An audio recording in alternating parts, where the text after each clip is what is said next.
name is Ruthann Compton. I'm 33 years old. I'm a mother of 2 children. My daughter's name is Kaylee, and she is 14 years old. My son is 8 years old, and his name's Kingston. I lived in the same place for about 10 years when my kids were growing up, and then I just couldn't keep it together. I struggled with addiction. I was just in a really rough place in my life, and then to get through treatment, I went through 4 transitional programs. Then I've lived here, and I have 3 years clean and sober now.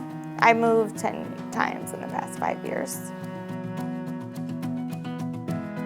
Where we stayed in the beginning of my children's childhood was very rough. It was really hard to stay clean because it was just poverty-stricken. Everybody was on housing, low income, living off of welfare, and so there was a lot of drug activity, prostitution, criminality, theft. It was just really unhealthy environment. So even when I wanted to do my best, I just kind of felt like a product of my environment. It was really hard to pull myself out of that, and it took losing everything and starting over several times before I realized like what I really wanted my family origin to be and what I wanted for my children and what I wanted their environment and their story to look like.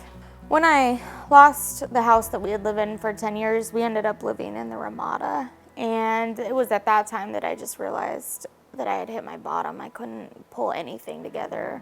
I could barely pay to live there. And then we're, eating like the continental breakfast, to make it. And it was just at that time that I wanted an address. I didn't even realize how important that was to me. And I wanted my own bed, and I wanted my kids to have all these things that normal kids have, like a yard and a shower and a bath and all these other things that we didn't have.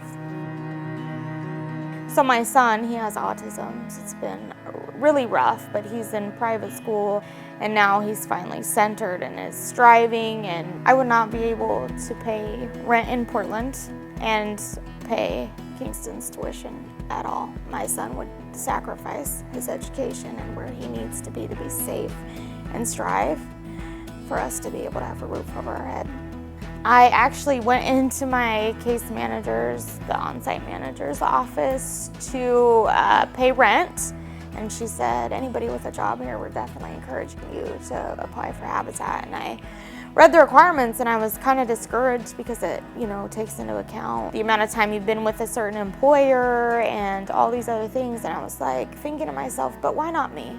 But why not, And I just put a real God shot out there, and I just filled it out and submitted it, and I was like, I'm powerless, but here goes nothing. And then when Shelby called, I was busy with King, chasing him around the house, and then I saw that I missed a call from them, and then I listened to the voicemail on speakerphone, and King and I were sitting here, and just in her voice, I felt something.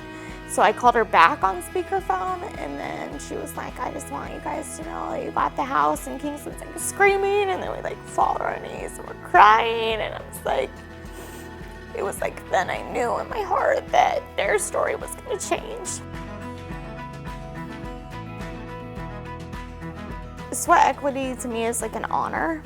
It's definitely a huge opportunity to be able to give into what you're building. It gives me an opportunity to, 1, to learn, and 2, to guarantee that I'm not going to take this for granted, kind of like a hand up instead of a handout.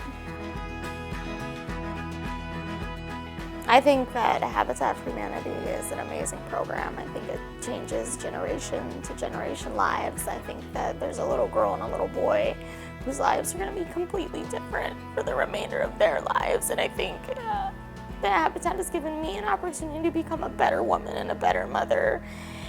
And I'm just excited for the opportunity and the blessings that they poured into my life.